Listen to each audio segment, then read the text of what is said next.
Hello, dear comrades. This is. We are in America. Yes, and this is the new type of art TV show like Fun Duck Club.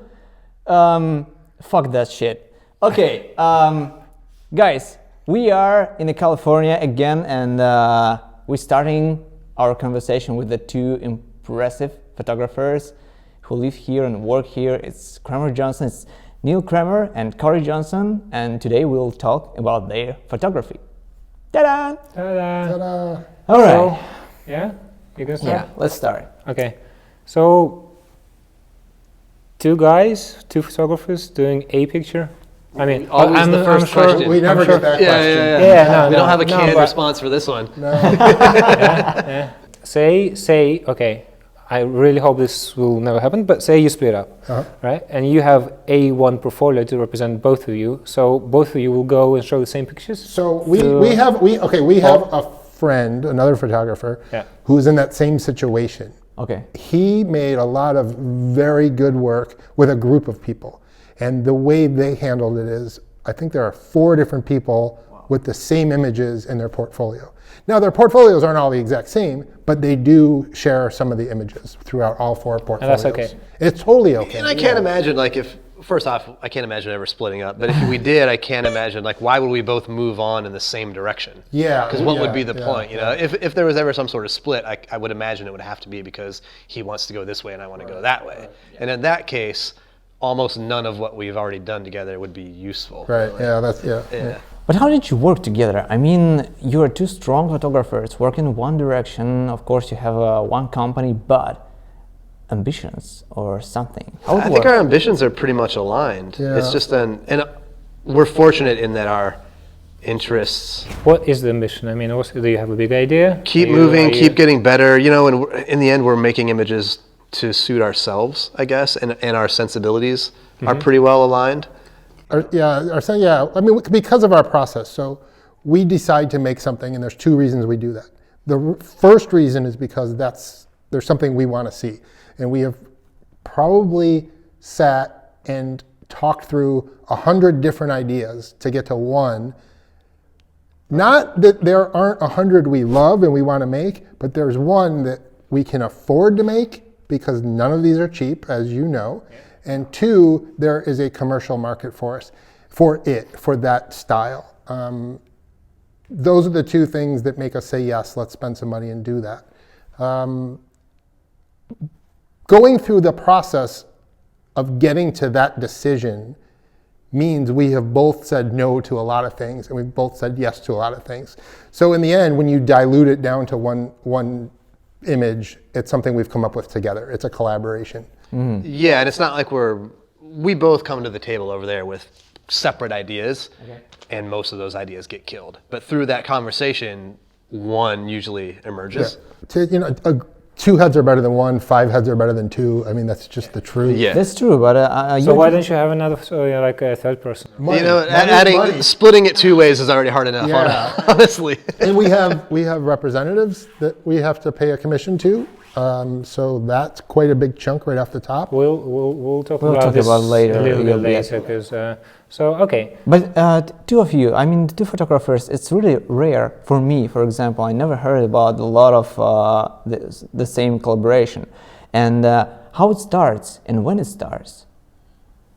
What do you mean? I told this the other day. You take it this time. It's becoming more popular, to be honest. We're finding more and more teams or duos, as they're being called. For some reason, they all seem to be in Los Angeles, and I don't know why. A lot of times they're husband and wife, a lot of times they're 2 friends.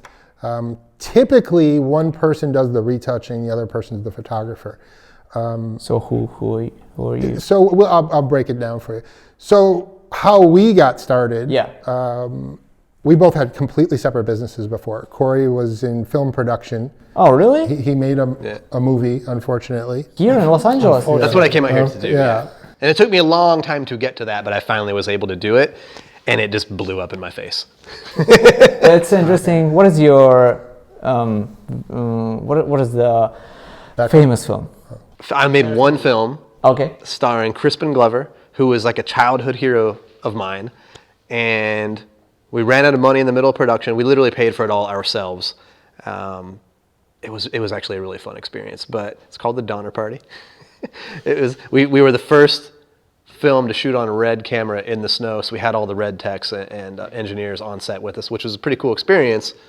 But you know, when you run out of money in the middle of production, you have to sacrifice very important scenes. So there's huge holes in the movie. We were able to cut it together ourselves, and it worked. We sold it. It's out there in the world. You can see it. But I never got paid from that sale, which is a huge legal problem, obviously, which kind of left me with nothing to do in the film world and no money left. Okay, so photography for you was like a downgrade. So here's the deal. When we shot that, I ended up hanging out with our unit stills photographer for 2 straight weeks on set. And I love just watching her work because she could take what we were trying to do with 3 cameras over a period of like a 3-minute shot and boil it down into one single still frame. And I loved it. It looked awesome. It was beautiful. It still told the story. And I got kind of re-interested in photography through that. So then fast forward a year later, we're done editing. I'm trying to sell a movie. I'm out of money. I don't want to go get a job for somebody because I'm a terrible employee.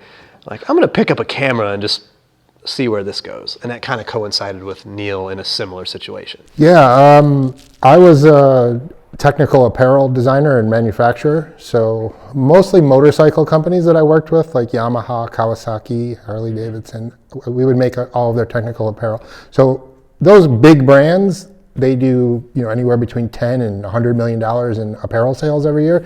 But typically they only have a couple people running that department, and they look to outside sources for help.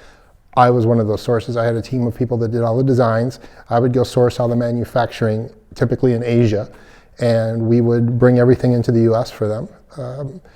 The economy here in the United States, because a lot of people on Wall Street got greedy and started giving away mortgages to anyone who had a pulse,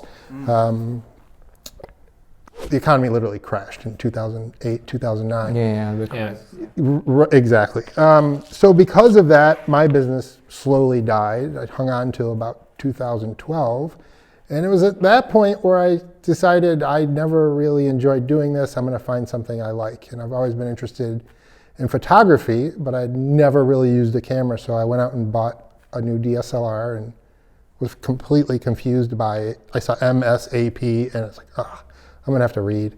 And I read the manual and never really looked back. And that was about the same time he was picking up a camera. We were friends, like drinking buddies, part of the same social group. And we just discovered we were both doing the same thing. We started doing it together. And then suddenly we get a call from a magazine to shoot a cover. And we haven't really looked back since, to be honest. It was in Los Angeles. It was, yeah. Yeah, it was recreating the cover for Hotel California. Honestly, it's like, I just picked up a camera and suddenly Somebody a magazine called me. calls to shoot the cover. Well, it wasn't that easy. I put a lot of work in. To be completely honest, I made one image. Once I started to understand Photoshop, I created one image, which was probably terrible. I don't even remember what it looked like, but I was hooked. And I just wanted to keep learning. Better at retouching, better at lighting, and better at making imagery that moves people emotionally. And that's still the goal. Like I want to do that until I die. I honestly do. Cool. So no, it didn't happen that easily. I did it 16 hours a day. Like I could not stop doing it. Yeah, definitely a lot of work, but I don't even know that we necessarily had this goal of advertising photographer in mind at that point. No. Or if we even understood what that was. It was just take some pictures, put them out there on social media. He amassed a huge following. I started getting on all the magazines you see in grocery stores, Yeah. like Photoshop News. Photoshop News and all those things. Yeah. Shooting landscapes and stuff like that, and a lot of compositing, like you're really good at. Oh, thanks. Okay. And I went down that road, and it took off, and I got a name, and I realized I want to move forward, and I started looking back in history at what some of the great photographers and painters have done for the last couple hundred years, and then we start looking at each other like, all right, how are we going to make a living at this? So we start calling other photographers and asking them questions. And a lot of them shut the door in your face, and a lot of them won't talk to you. There are a few that are very, very helpful though, and super Yeah, open. and those are the ones who really brought us to where we are. There's a lot of people willing to take your money to teach you and don't know what they're talking about. Or consult you. Yeah. But just the fact that we're here today, what you're trying to do with these videos is something we would have loved 7 years ago. Exactly.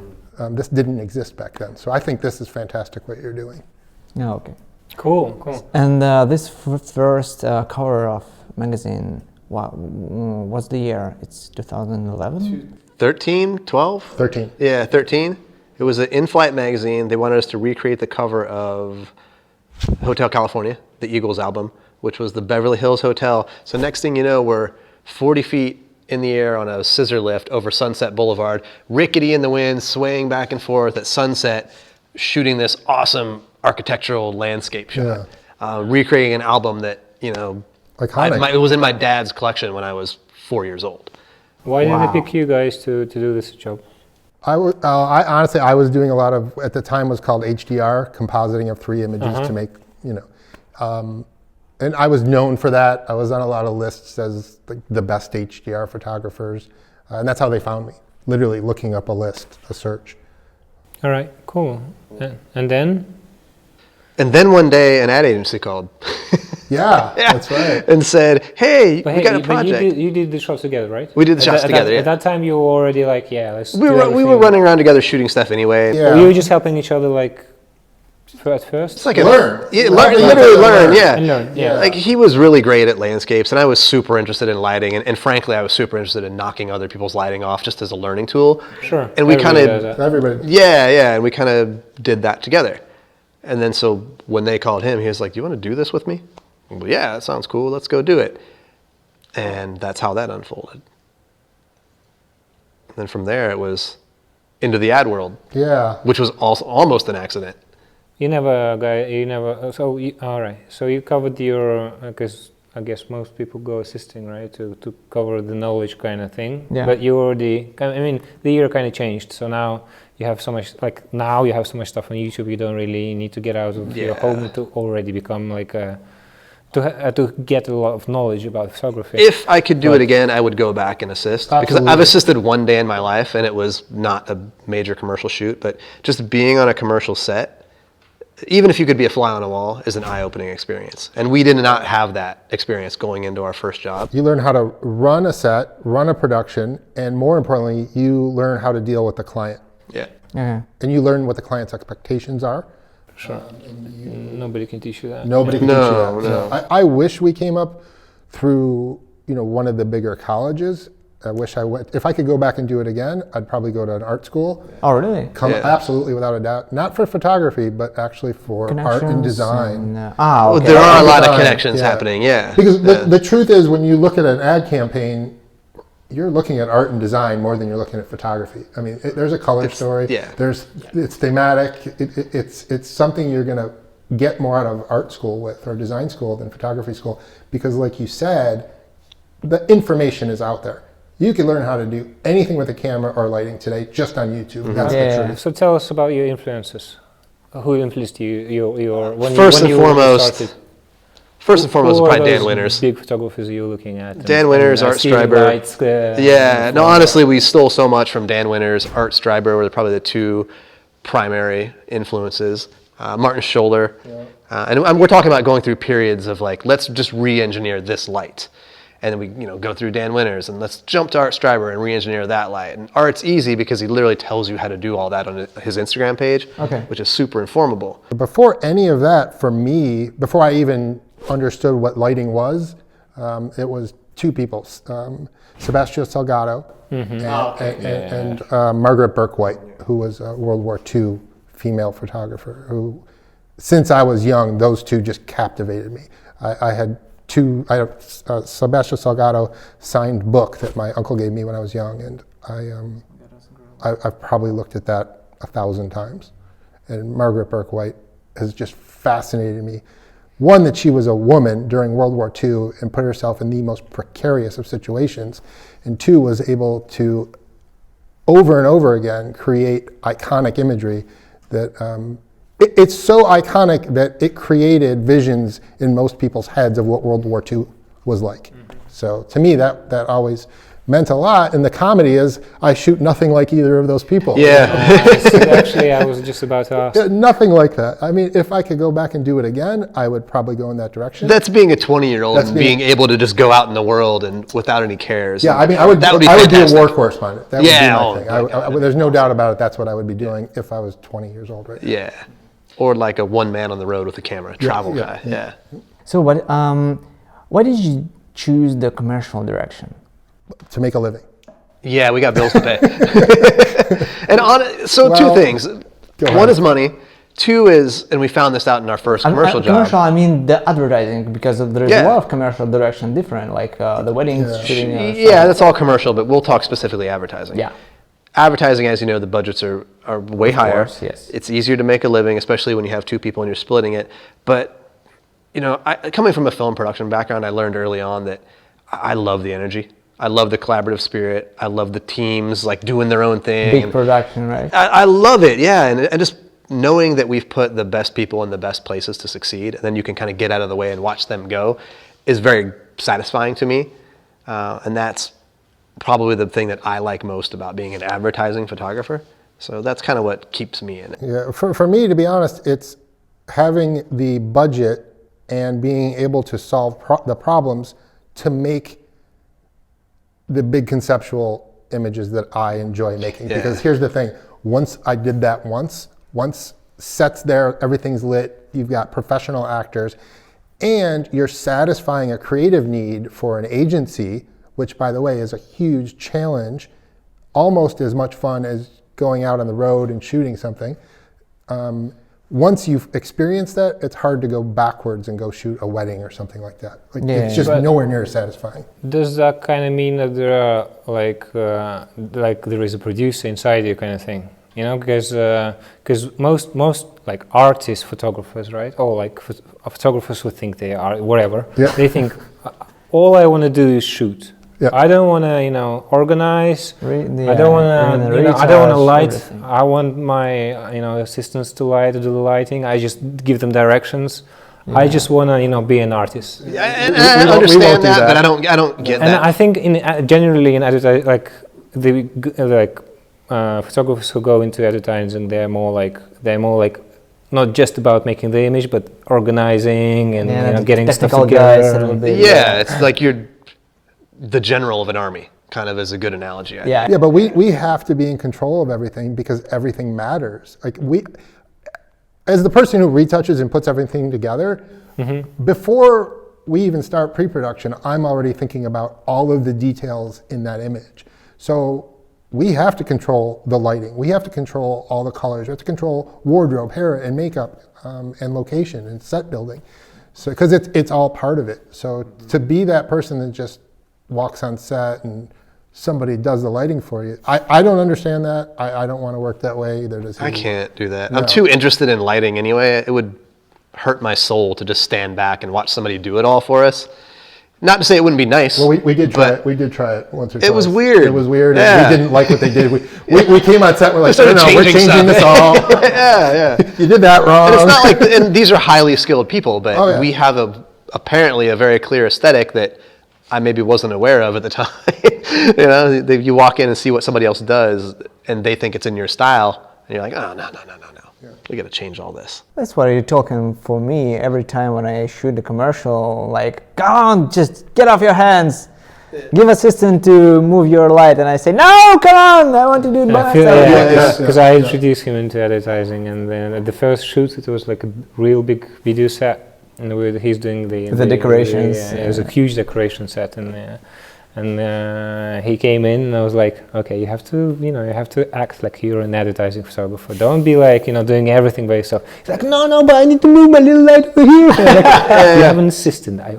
He's a professional assistant, all right? Just tell him what to do. Tell him what to do. No, but I'll do it quicker. He won't understand. And I'm like, it doesn't work like this, all right? And there's a client there looking, there's a producer, and just pass information, it will be good. So I had a boss, a manager at a fast food restaurant I worked at when I was young. It was one of my first jobs. I was 16. And he said, if you want to get into management, I'd like to get you trained. And he said, the first thing and because he saw me as a hard worker, I, like you, was trying to do everything. And he said, the first thing you're going to have to learn to do is put your hands in your pockets and go to work. Meaning, put your hands in your pockets and tell people what to do. Yeah. And there's a lot of truth to that. And now I'm willing on set to give up a lot of the responsibility. I'm not so eager to go do it myself, but I still get it done the way I want. You know? Yeah, but so you let your team do what they do, and then you come in and make slight adjustments. Right. Okay, let's go back to your photography. So how would you describe your style? How would you describe our style? Yeah, that's a we better don't think question. we have one. Everyone tells us we have one. Everyone tells us we have a very specific style Yeah. and a very clear vision, and whenever we hear that, we're just like, okay. How would you describe it? I can describe it like like a concrete Storytelling, thing. sure. In every course, image, yes. every image they do, they always in every image they try to say to tell a story. It's not like it's not lifestyle. It's not just portraits. It's Producing Yeah. stories. and it's always sets. Pretty much in every Sets. picture there are sets. And the perfect colors. I mean, the colors. I don't think the colors are the styling. Really. I mean they have this. I mean you have the What's your platte tone? set. Anyway, we I can like discuss this it. version of this question way better. In all of your pictures, the colors work together. That's a big part of what we do. It is. Color harmony is one of the things we think of first. And I saw that, and many people saw that. Like, wow! And that's why And I'm seeing it in your work more and more. I am. when you He's scroll, copying you. No, that's not what He is. No, he learns very quickly. He's very good. Exactly. He's copying. He's just good at it now. Before he wasn't as good. yeah, that's fun. It's I mean that was a style when you're just scrolling down the Behance, for example, and you saw their projects. They're like, oh, it's Kremer Johnson. You open it, yeah, of course. We don't see that. You know, we have a process. We do what we do, and we're kind of oblivious to what it looks like, really. Yeah. We get put into a humor genre often. Yeah. But it's not, it's a small part of what we do. Yeah. I think what we do is a little more lighthearted, sometimes clever. We shoot for clever. There's a difference Yeah. between humor and clever, because humor could be right on the nose and kind of. And we've done right on the nose. That's kind of what we started doing, Yeah. and we really tried to peel back from that a bit. Humor is close to comedy, right? In a sense, Yeah. But, you know, ours is a little drier. Like we try not to be so overt or so obvious with the humor. And it's more, that has more to do with our sensibilities as people and how we see the world than. So I guess conceptual photography.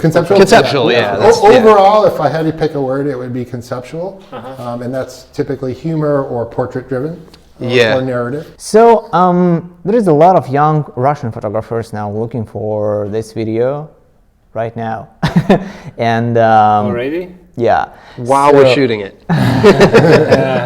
So in Russia, a lot of people who trying to shoot a commercial or advertising knows like the American market is the strongest market in the world in advertising. And what's about the money?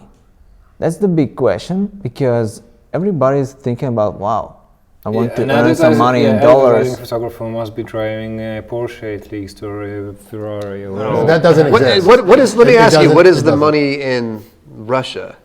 What would you Is get it? for an advertising shoot? Yeah, like, and not looking for a dollar figure, but is it good? Is it bad? Is it decreasing? Is it increasing? It's decreasing. Yeah, it's every year. decreasing here too. Yeah, literally monthly, it's decreasing. There are more photographers entering the market.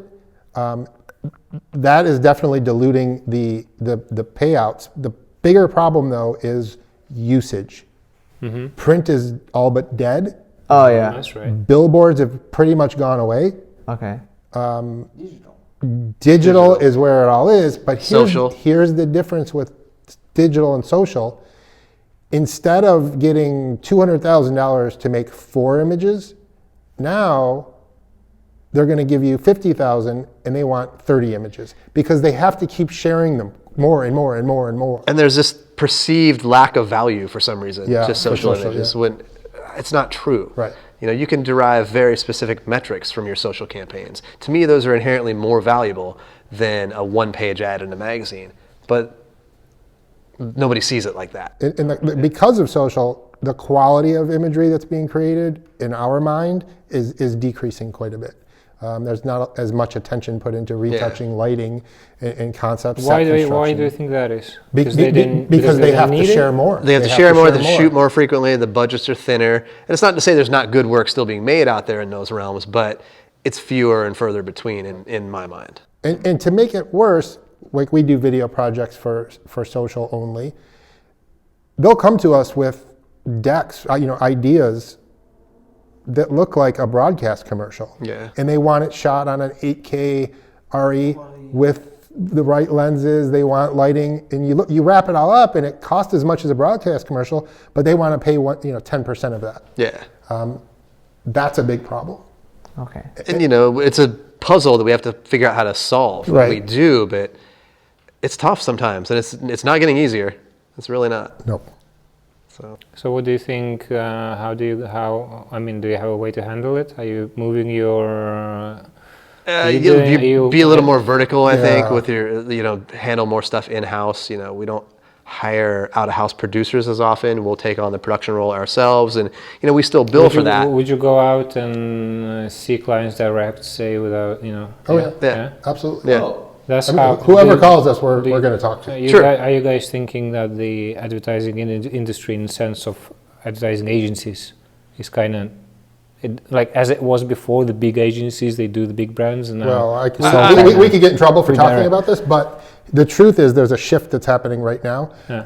The clients are moving away from the bigger ad agencies because they see a lot of, we'll call it fat, a lot of expenses that are... The fake expense. Well, the key word is nimble right now, Nimble, right? So yeah. everyone's breaking up into smaller agencies or boutiques so they can remain nimble. But we've worked with a few of those, and the truth is a lot of them don't know what they're doing. And they end up spending a lot more money to fix problems that they've created. Yeah.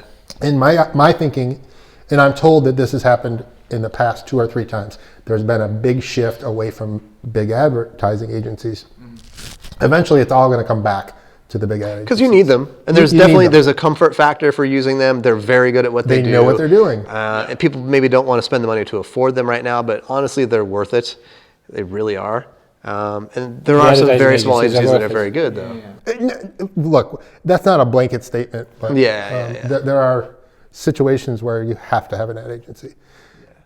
Oh, sure. Well, because big advertising agencies, they have connections, billboards, whatever. They have the only ones who can actually bring out the work to to masses. Yes. I mean, of course, if you work with a photographer direct, like if you're on a client, say, okay, you work with like a production, okay, you make the image, and then what do you do with it? You need to put it out.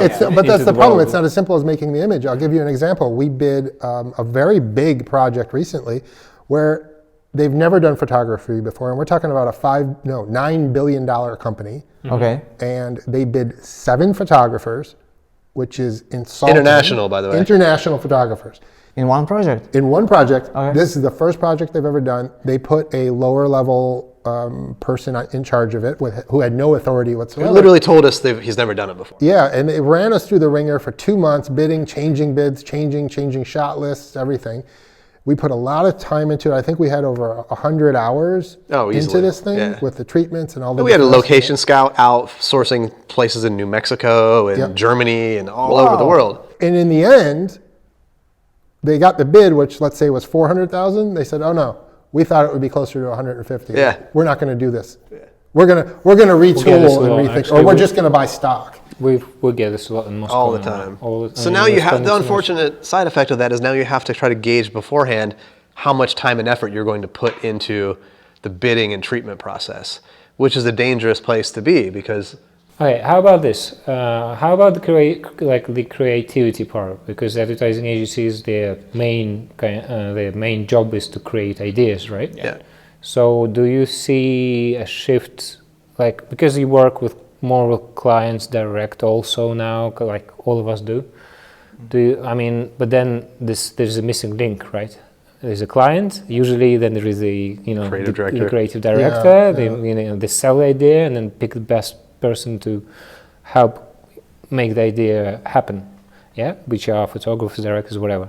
producers, blah, blah, blah. And now this link is missing. Is this affecting, like, are you guys need to be like art directors, kind of creative directors? Sometimes. Sometimes they ask us for our opinions.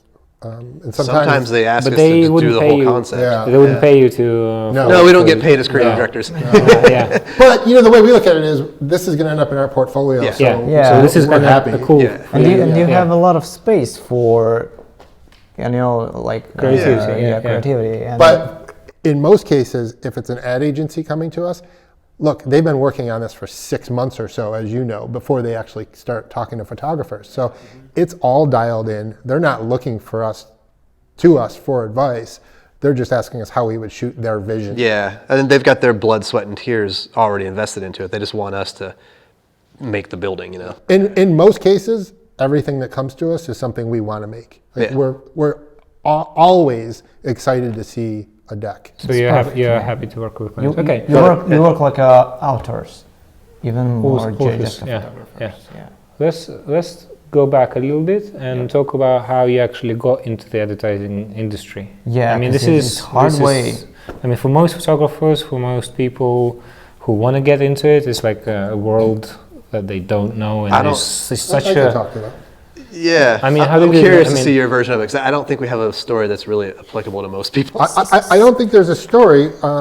I could just give you my advice. Oh, okay. And it's based on what we've seen and what we've done. Number one, be a specialist. If you have, well, first of all, put a book together. You need a portfolio, because that literally describes who you are. When I say a specialist, don't tell me you shoot fashion, because that's too broad of a category. What type of fashion? You need a single look.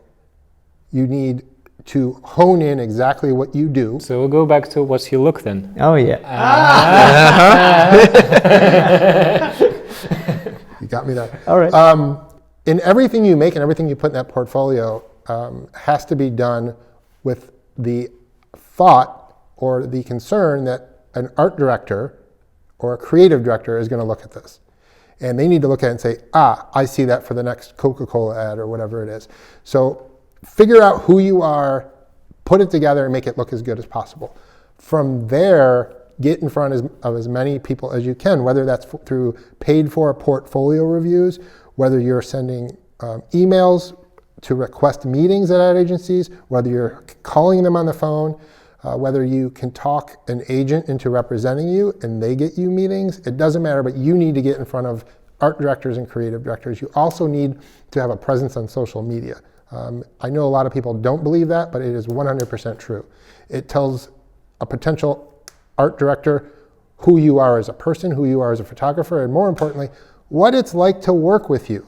Because they're going to be working with you for the next 2 months if they choose to use you. And they want to know you're not a big pain in the butt. Oh yeah. That's absolutely the truth. 100%. How do you show you're not a big pain in the butt? Just make it look like you're the funnest person in the world. Just You're always be a smiling. normal, reasonable human being, Yeah, which is just all be we nice. try to do, like be be cool. respectful, be cool, Yeah. be mellow, be conversational. Yeah. Is it works easy. for any place like New York the same or not? Yeah, I think it works. Yeah, globally. I think it's universal almost. I mean, being a decent human, because everyone in this job is capable. That's the bar for entry, To be right? honest, you say New York, most of our work comes out of New York Yeah. and San Francisco. We don't get that much work out of the Los Angeles ad agencies.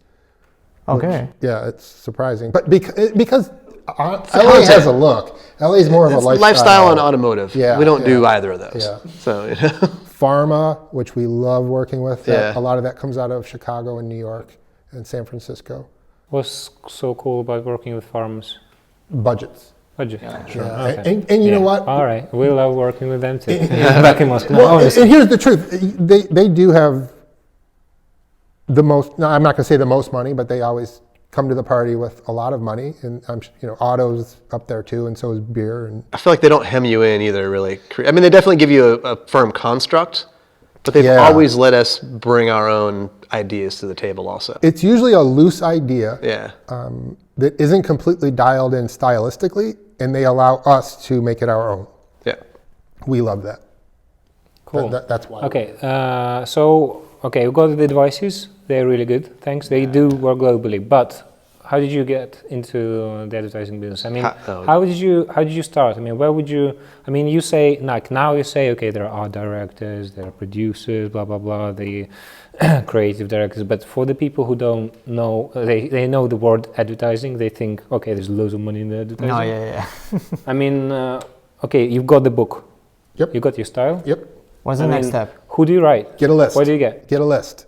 You can buy them. Are you asking how somebody else should get into it, or how did we get into it? Well, It's the same, really. It's the same question. Our version is really weird, though, compared to what Every most people version would is do, I weird. think. Yeah, honestly, Yeah. Honestly, Okay. there isn't like an easy way. I talk about making sure you're in front of the right people.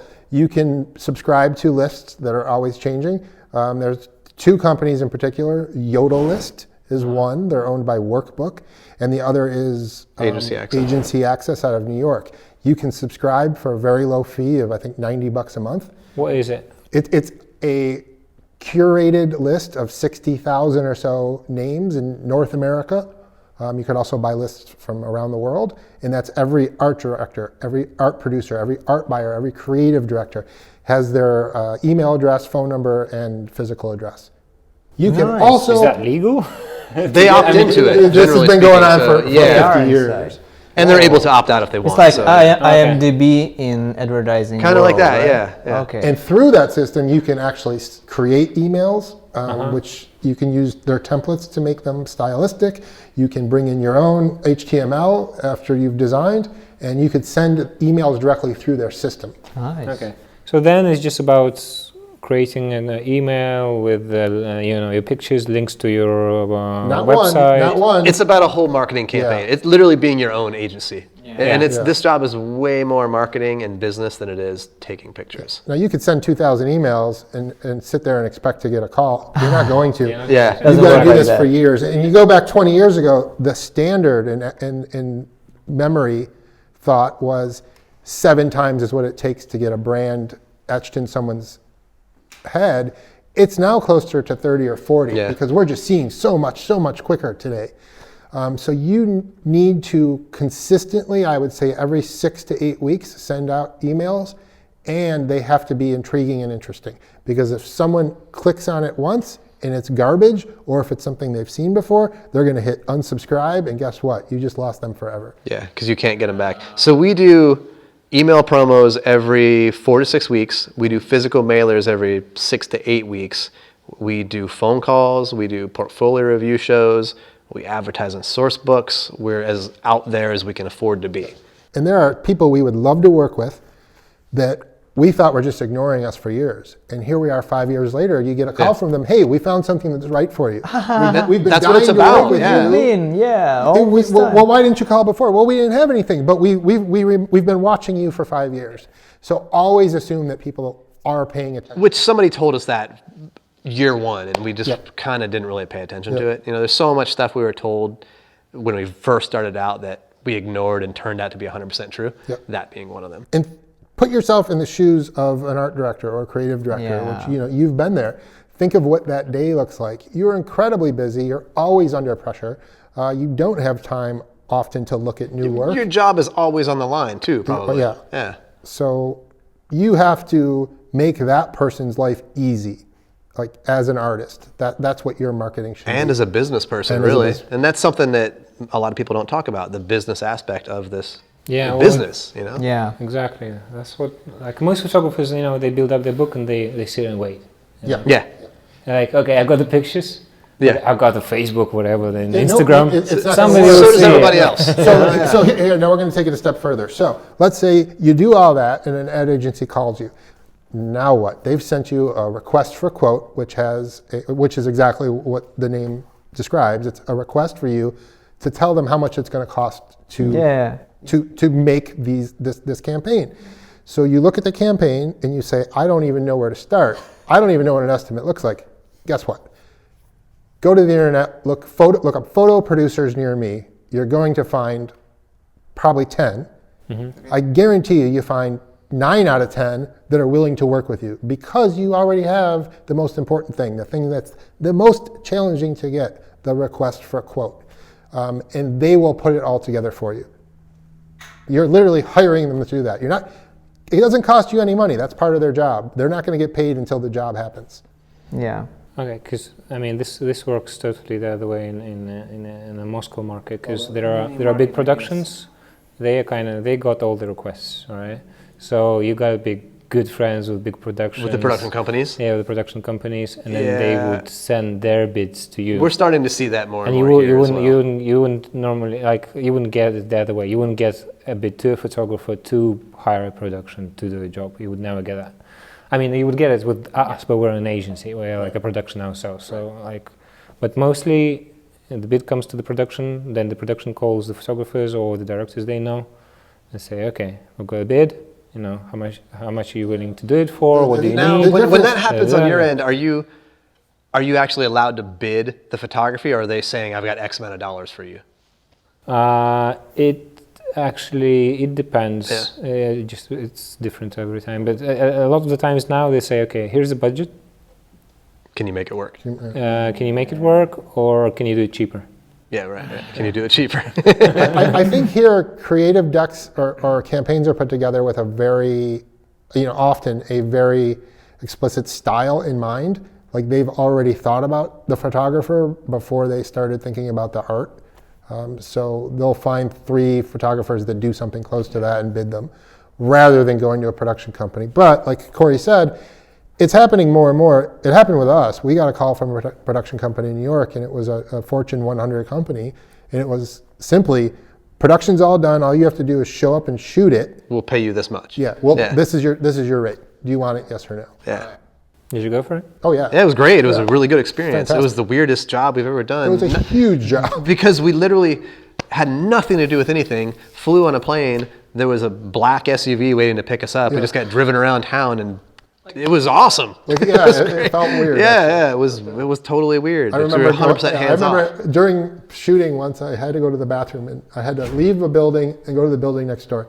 When I came out to go back to the set, there was someone walking next to me with a walkie-talkie saying, "Neil's on his way back. He's coming back. I got him. He's with me."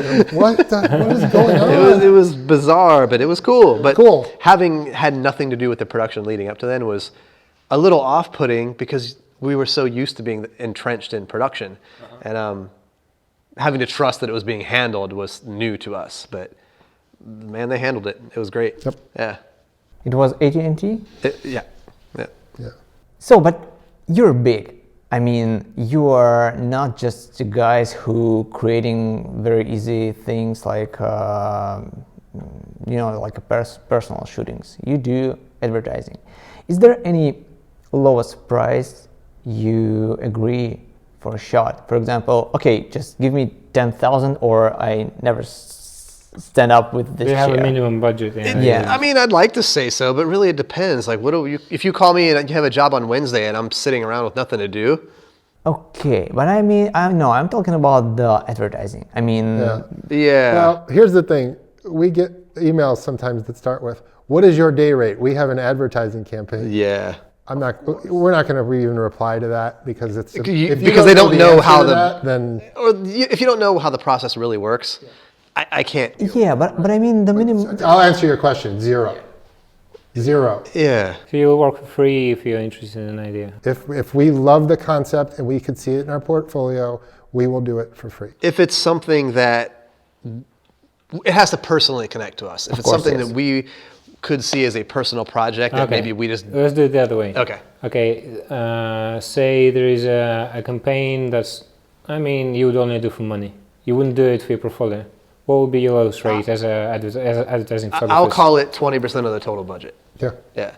I don't know how. I mean, we don't know what the normals. I mean, nobody who's watching us knows what the budgets are. What So the the figures budget are. could be So I mean, 50,000. I don't know a day. I can't put a dollar on it because really it's like with everything. And maybe this is a Los Angeles thing. Whenever you ask somebody what your rate is, the most common response is, "Well, what's your budget?" Right. I'll give you a number. Okay, for us, the very bare bones minimum, and this is a campaign for a company that is not nationwide even, and it's probably print only, we'd probably do 10,000 a day. Yeah.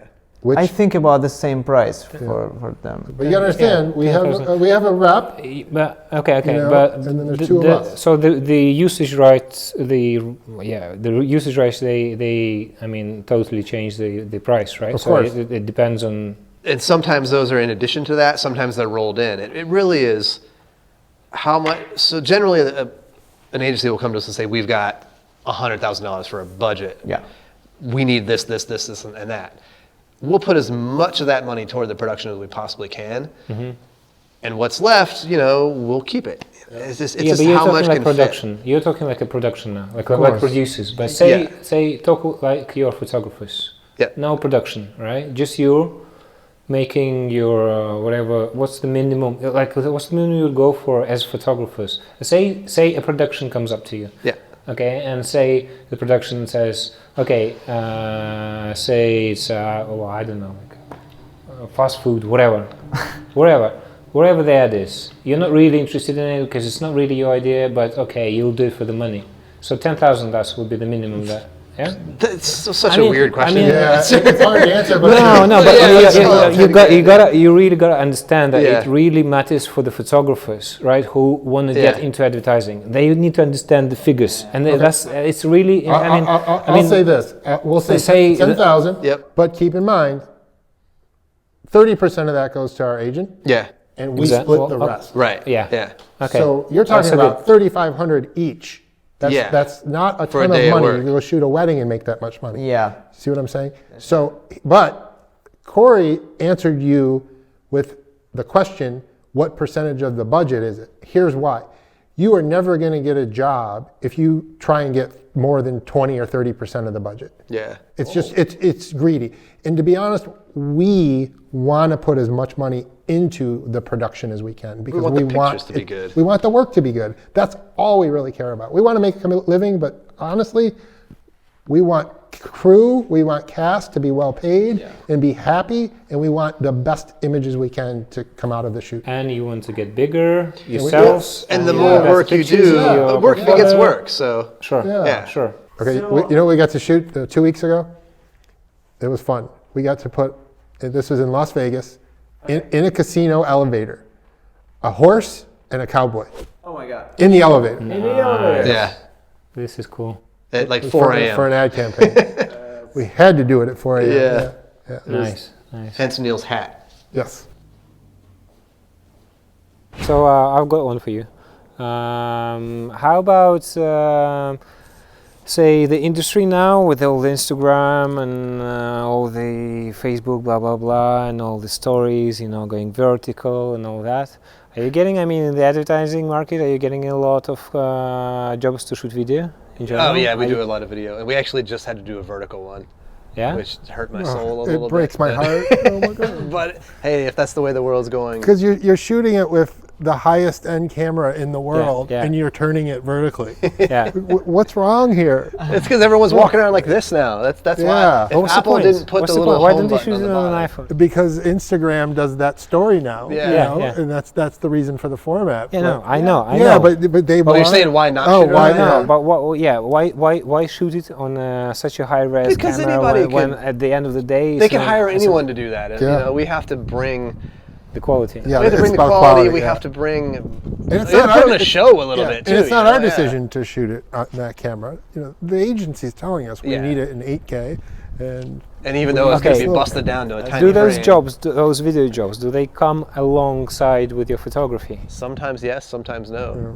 The thing we did for Visa at the Super Bowl was literally just a video shoot. yeah. Yeah.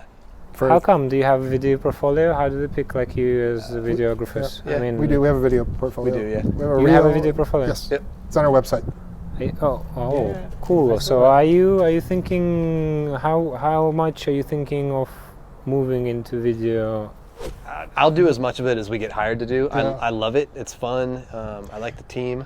It's, We've been asked to bid on several broadcast commercials with A-level talent, or B-level talent, I'll say, and we always lose because there's someone with much more experience, someone like a film director, and quite frankly, we haven't had anything with dialogue in our reel that we can show until recently. We just did one. and we want to do more. We're looking for a project, hopefully something short run, maybe 10 minutes, 10 to 15 minutes, where we could offer a story arc and create a narrative. But we need to find that script first before we finance it. Okay. Okay, cool. Cool. So How about sorry? That's okay. How about so you've been just like inside. You was talking about we were talking about the minimum that you would work for. We were kind of discussing the 10 grand is like say a minimum. What was your highest paid ever job? Can you talk about that? Are you talking about a day rate or an overall fee? Oh, as a project, project. as a project. Have you? I mean, 60,000? We've Profit. pulled in more. Probably 80. Yeah. 80 over a couple days. over a couple of days. Yeah. And that was pharmacy or? That was not pharma. No. That was just a regular. Well, we can't say because I don't want them to know. Yeah, right. Exactly. But it wasn't pharma. all right. Yeah. All right, cool. And how about what were the biggest stars you shot? And, I mean, can you give us some names that you? No A-list celebrities. Yeah, we to don't be do a honest. lot of celebrity work out here. Yeah. It's kind of few and far between. We've dabbled with some, I don't want to say lower level celebrities because that sounds mean, but I'll tell you who my favorite person was that we shot Yeah. is Cheech Marin from Cheech and Chong, if you know. who Oh they are. yeah, brilliant movie. Not only did we get to shoot him, but he invited us to his house for a New Year's party. Oh, really? And which we had a was- spliff together. Of It course. was so fun. And someone tapped on my shoulder and said, "Hey, do you want to get high with Cheech and Chong?" Well, yes, I do. so then I had to drive us home. That's cool story. He took one for the team because he would have loved to I'm have like, done it too. someone's gonna drive, so I guess I'll sit it out. Driving and smoking with Cheech and Chong would even be better, man. Not in LA, man. Not in You LA, can't drive yeah. high in LA. It's- We, it's we, too did, much. we, we Yeah. did a video project with Snoop Dogg, and Oh, dude. you want to talk about smoking weed. He has 2 people he employs to do nothing but roll joints. Roll joints. Literally I hang out heard all about day. it. He pays them a lot of money. Yeah. They I mean, get we were with paid, him for like, 11 high hours. rate.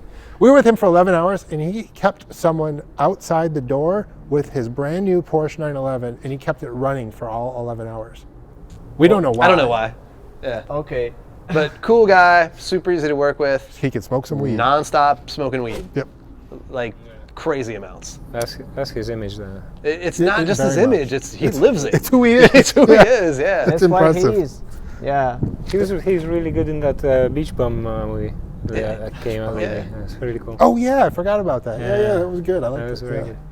He's in the Dolomite thing. He is, With it, yeah. which Just in the I loved. in the beginning, he's great. Yeah. Cool. Tell us What about about- your studio. Yeah. What is this? Where are we? And Why when you are start? we around Sure. some? But you found this, garages. Jim. Oh, yeah. We are in Redondo Beach, California, which is a suburb, separate city, really, within Los Angeles County. Okay. We're 15 miles from downtown Los Angeles at the beach in the South Bay.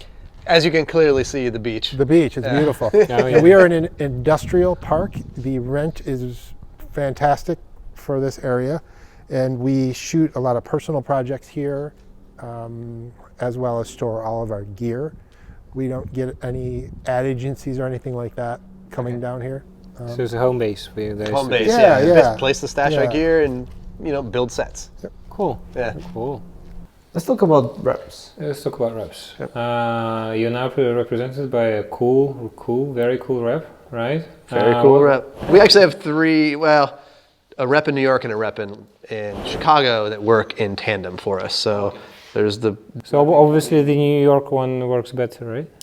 No, because you're getting more jobs from. It's a bigger market. It's a bigger market, Yeah. and the Chicago one we're quoting 2 jobs with right now. So I can't say one's better than the other.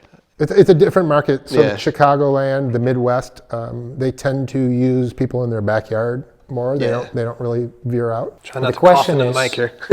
The question is, you guys are you got your own production. You are obviously selling yourselves out to clients, whatever. You're doing this big job with writing emails and bringing your portfolio out to clients. So how does it work with your reps? I mean, does the rep in New York only represent you inside New York City, or what?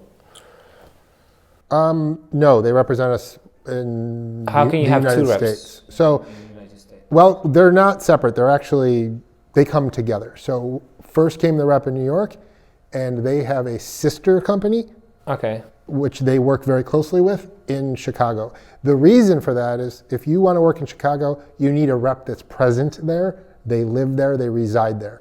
So they have a agreement between them. Okay. So if we do work in Chicago through our Chicago rep, New York is getting commission on it, essentially. They're splitting that commission. But are you allowed to do work for big clients, for big productions without the reps? Are you Bigger productions, probably not, but when we get smaller jobs, yeah, they let us do it independently. Yeah. So in fact, and this is to their credit, one came by us last year, which we all knew would be very good for our portfolio. It was a very tight budget. We made money, but not anywhere near as much as we're used to making. So our rep said, hey, we're going to just back off of this. We're not going to take any of it, which meant a lot to us. And because of it, we got some really good work out of it. Yeah. I mean, as far as production, though, here's the thing. Please don't confuse a rep group or a rep with a production company. Yeah, sure. You know, but this is where it gets weird. Our rep actually has a production company. And sometimes works in both capacities for us. okay. Yeah. Like we did a Super Bowl commercial for Visa last year, and it was produced by our rep's company. All right. So, and he was acting as executive producer and our rep on that job. But you obviously do the production when you don't do production for any other photographers. You only do it for yourself. Only for ourselves. Yeah, sure. Okay, cool. When did you get your rep? 2 years ago? Almost 2 years. Did you have a rep before that? We did not. How much your life changed since? It's weird. I swear more. Yeah. I complain a You know, lot more. it's not like we got a rep and just the work started coming in. No. Because This is it doesn't really the happen. confusing thing for most photographers, right? They think, Yeah. okay, now I got the rep, Yeah. I don't need to do anything. Trust me, I wanted that to happen. Yeah. It's not like they're on the phone cold calling agencies all day. We do our own marketing, we make our own work and put it out in the world, and they have relationships that exist with other agencies that sometimes they can leverage. More often than not, our work comes from our own marketing effort. In the 2 years we've been with them, they've brought us 3 jobs. Yeah. And 2 of them were with the same client. Right. Where they pay for themselves is in the quoting process. They have asked for more money than we would typically ask for ourselves. They also they- handle and they the go to business job. aspect, which we're fine handling the business aspect, but it's nice to not have to do it. Yes. So all the contracts, any kind of legal issues. You only had 3 shoots in 2 years. No. With them. They brought up. That they brought to Yeah, us, sure, right? sure. How about all the other shoots? Did you have to give a cut from Yes. some of your Yeah. shoots to? So they are kind of making more money off you than Yes. That's you a whole are different off them. conversation. For now. So if you For ask now. us the question, is it worth it? Is it worth it? Yeah, that's the final question. If for it in was the a rep. 2-year Sure. career, then no. But we're trying to look into the future Yeah. and seeing where it could go as this relationship blossoms. And you also get a certain level of credibility being represented and being in a good group of other artists. Yes. All And right. that has value, particularly probably at our stage of our careers. We've only been doing this for 6 or 7 years. We're relatively new compared to other people.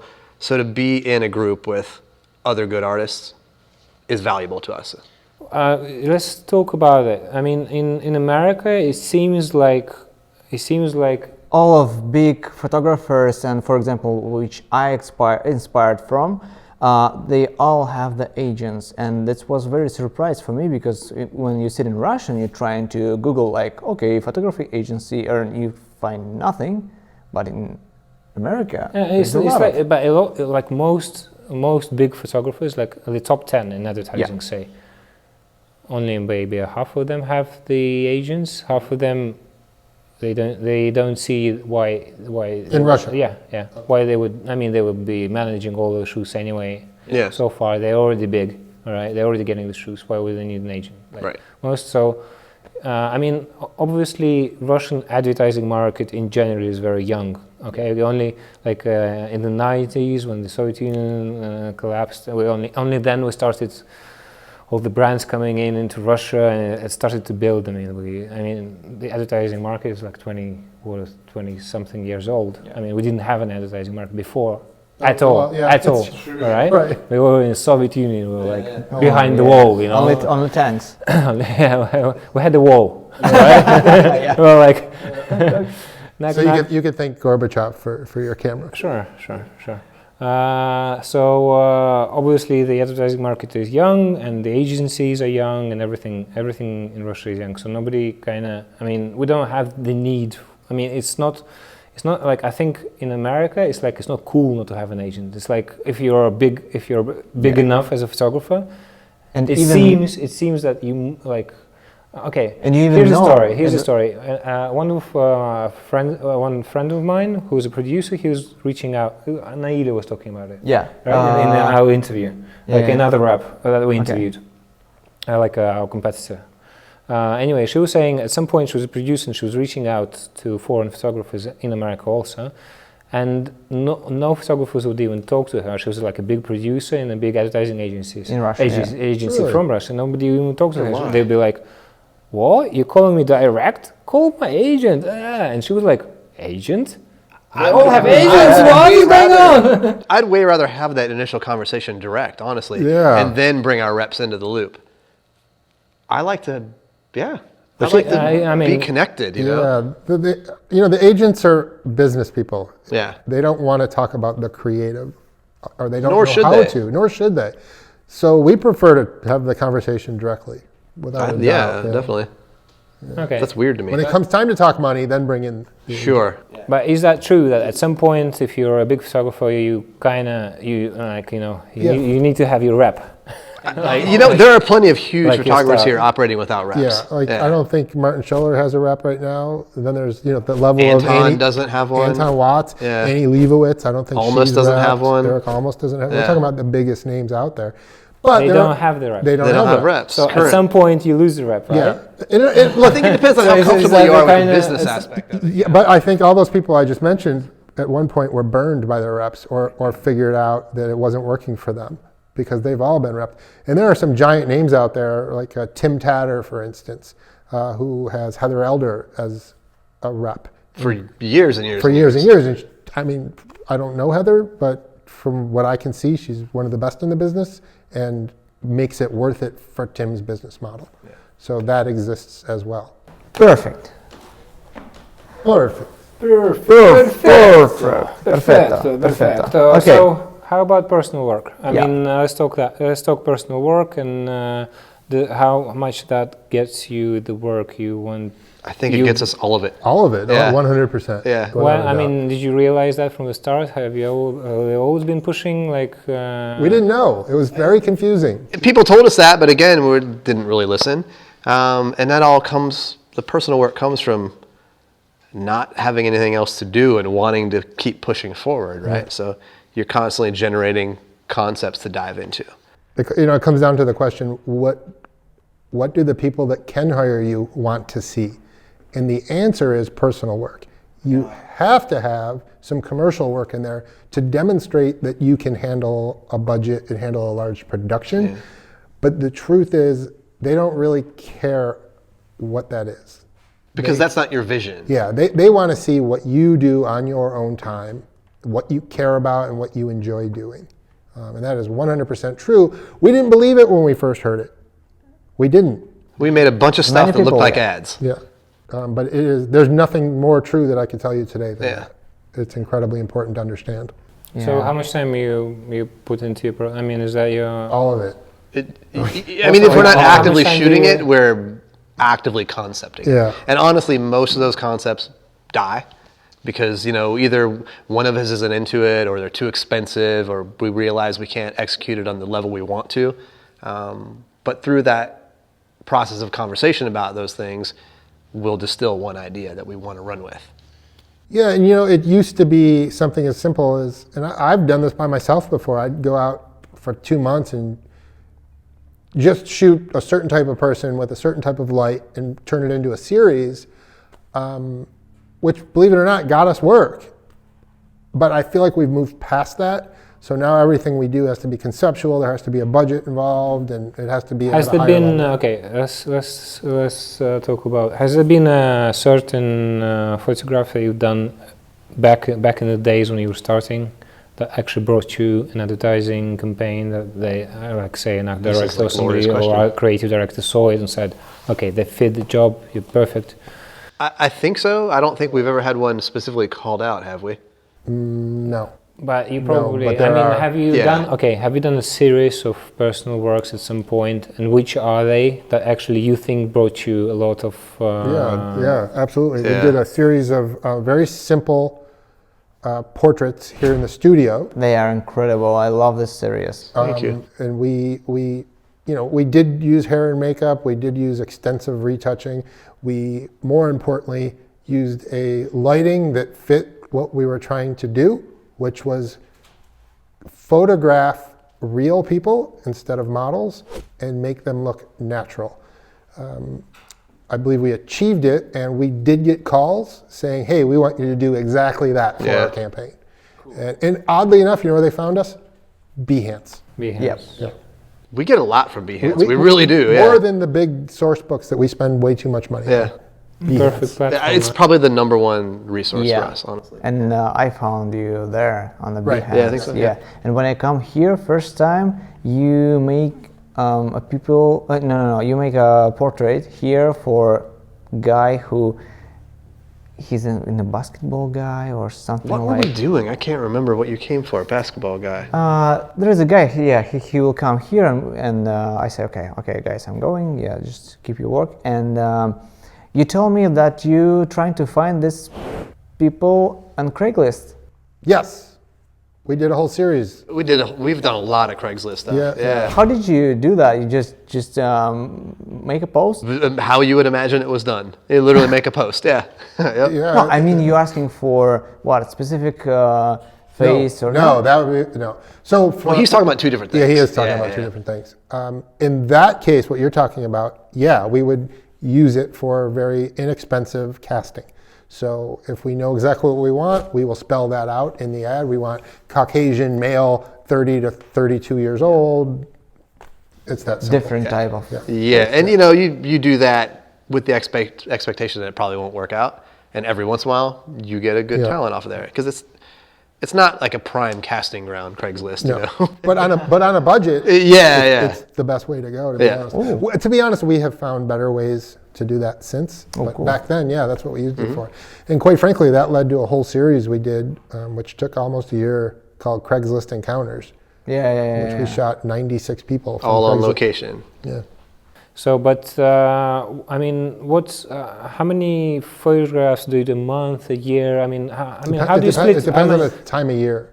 Yeah. Right now, the answer is very few because towards the end of the year, everyone wants to spend their money, so we're very busy with working work, with commercial real work. work. Yeah. We have actually almost 5 projects going right now that we shoot in the next 4 weeks. We probably won't shoot personal work until January at this point. Well, that's not true. We are. We are We're weaving actually this working on thing a in, series I guess, right now. but that's like it's so sparse because you have to fit it in where you can. Right. And the productions are very demanding, as you guys know. So we always have a series going.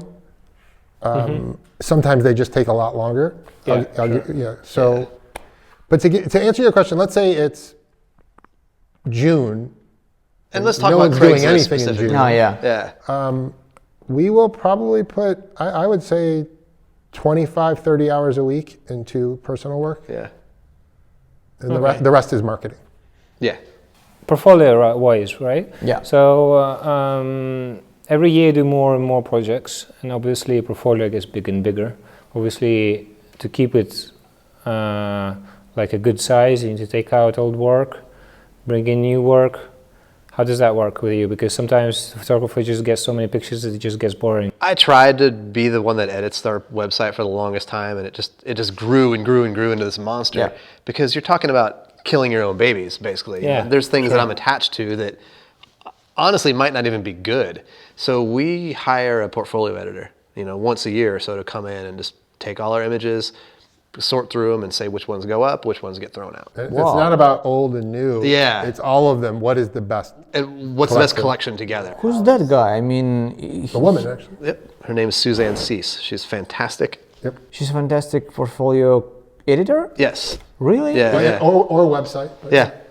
And she works with a lot of photographers. So That's her job. That's all she does. incredible. And she's looking at your portfolio like for advertising, like what is the best for selling. She used to be an art producer at an agency for years and years and years, so she knows she knows her stuff. She knows the market. She knows what's good. She knows what works. She knows what's artistically valuable. She's great. That's interesting. Yeah. I never heard about this in Yeah. Russia. Yeah, there's quite a few of them here, but we've used Quite a 3 few of different them, ones, or 4 different ones, and we've landed on Suzanne Cease, and we like her a lot. Yeah. Incredible. Is that expensive to have your portfolio It reviewed? can be, but she's super reasonable. Yeah. Yeah. And worth every penny of it. She's probably more reasonable than everyone else we've looked at. Yeah. Let's talk about your personal project with Magritt, Rene. Rene We were Magritt? thinking. No. I mean, it's you trying to make it like modern vision or something. It's not looking like the other stuff. So you never do. You something like slightly change your this style before. in a way. It's That- not a that's style. necessity. No. Not a style, but Yeah. It looks very poetic. It looks very romantic, and it's not Never looking thought of like it that way. It's But not he's look- right. It doesn't look anything like our other work. Right. How did you Which do that? I didn't. I really wanted to do something different. Oh right. I wanted to do something that had a lot of compositing in it, Yeah. and drove home a singular vision. And I think we've achieved that. Yeah. It was supposed to be Salvador Dali. Yeah. That was the artist I most admired in that genre, and I realized that none of Salvador Dali's paintings can be reproduced photographically. So I then looked to Rene Magritt and realized there was 5 or 6 I loved. We finished those and kept going. We ended up with 13 in the series. We meticulously recreated the paintings photographically, but added a modern spin to each of them. And that recreation is probably why it looks nothing like all of our other work, Yeah. because it was done with the mindset of these have to be true to the original. Yeah. In look and feel and everything, but with just one minor twist. Yeah, I mean, and we did the entire series for under $2,000. That's everything included. Oh, cool. It's like building stuff in the studio. Yeah, but and- honestly, one of those took me 2 months to do, Yeah. which I literally. which one was that? The one I showed you, With the man in cage, right? Yeah, because I built everything and brought in all the sand, and I mean, I'm not kidding you. I had a hairdryer blowing the sand to make sure it was perfect. That was a week of driving to the beach with bins and just taking sand and bringing it back here and piling it up. Yeah. And it's not all sand. I built an actual frame under it with 2x4s and chicken wire because I wanted it to look exactly like what was in the painting. You know, remaining true to the painting, to do it with the most fidelity possible was my number one goal. To kind of prove to myself I could do it. Number one. Number two, I thought the artist deserved that. Cool. And at the same time, technically, it look like your style. Right. So, and your colors. I want to ask you about your retoucher. You work a lot with that guy. His name is. Can I do? Of course. Yeah. Plug He's Jeff. Jeff Whitlock. Yeah, he's right. Yeah. And he's great. I mean, he's incredible. How did you meet him? Because Facebook. damn it. I mean, okay, it's really hard to find a good retoucher to work with. So he has a degree in art. He's a painter. Okay. And he also worked for an ad agency for a very long time. So he understands what we're doing. He found retouching about 8-9 years ago. He found Photoshop, and I found him in Facebook putting a lot of time into things that looked like movie posters. And I Alright. thought, you're never going anywhere, so I'm going to call this guy because I see the skills. He absolutely has the skills, and I asked him, is this what you really want to do? Because I think the money is here. And luckily, he wasn't the type of person to take that as negative criticism. He didn't get offended. He said, really, tell me more. Oh, cool. And that's when the relationship started. And together we've the three of us have developed a style and a look, and he's our guy. He's our guy on everything, We have a couple projects coming up at the same time. There's no way he can do all of it, so we went out and found someone else. But he gets first dibs on everything. Yeah. Does he come to the shoot? Never. Huh? He lives in Ohio, All right. actually near Detroit, and he never really leaves there. Leaves his house because it's near Detroit. Yeah, yeah. Okay.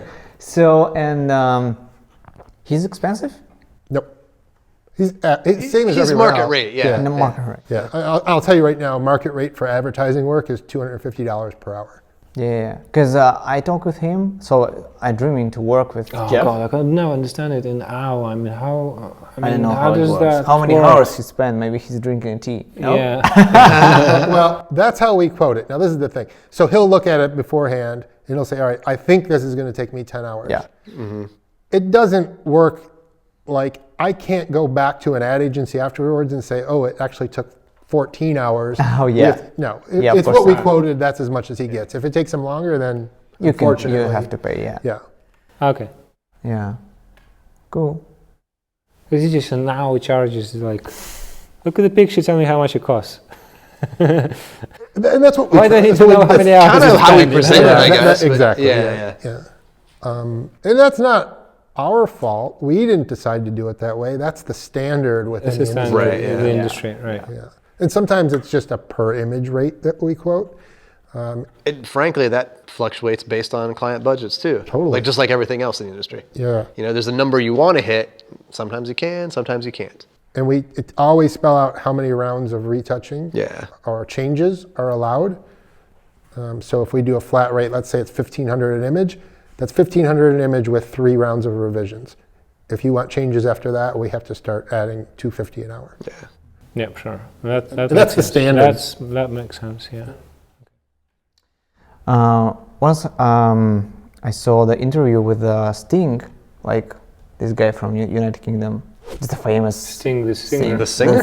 yeah. Gordon Sting? Sumner, Oh yeah. that's his name. Can you imagine going to all your friends when you're young and saying, I'm no longer Gordon, you must call me Yeah. Sting? At what point did he make that change? At what point? Yeah. And why didn't his friends beat Just him punch up? him in the nose, yeah. That's nice, but it works. So he's and the interviewer asked him like, "Do you know any Russian singers?" And he say, "Oh no." And I said, "What? Okay. Do you know? I don't know any Russian singer. Do you know any Russian photographers?" You?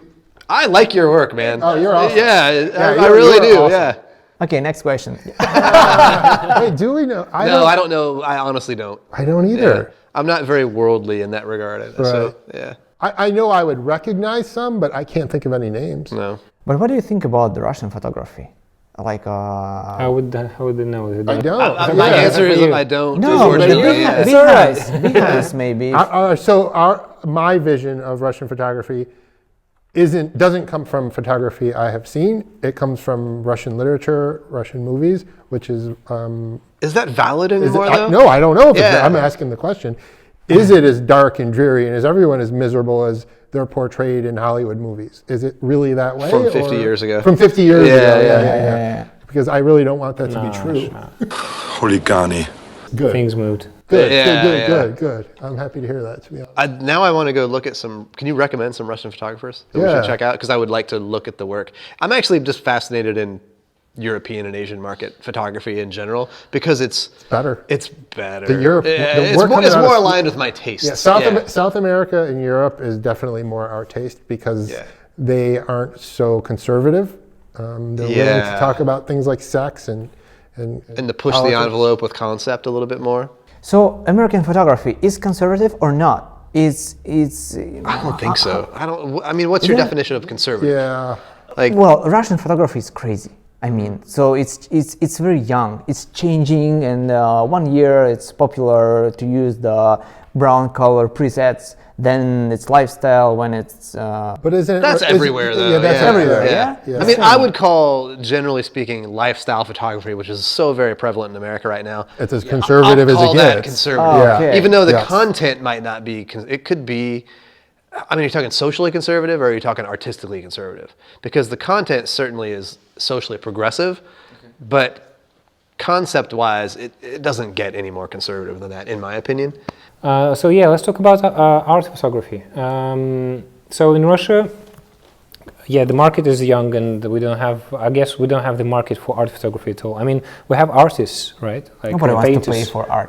Painters market, all right? Right. We have a lot of painters who are getting, worldwide recognition and selling their art for lots of money. But in terms of photography, we don't have the will of people to pay even $300 for a print, you know, to go into a gallery and pay for it. We don't have the market for it.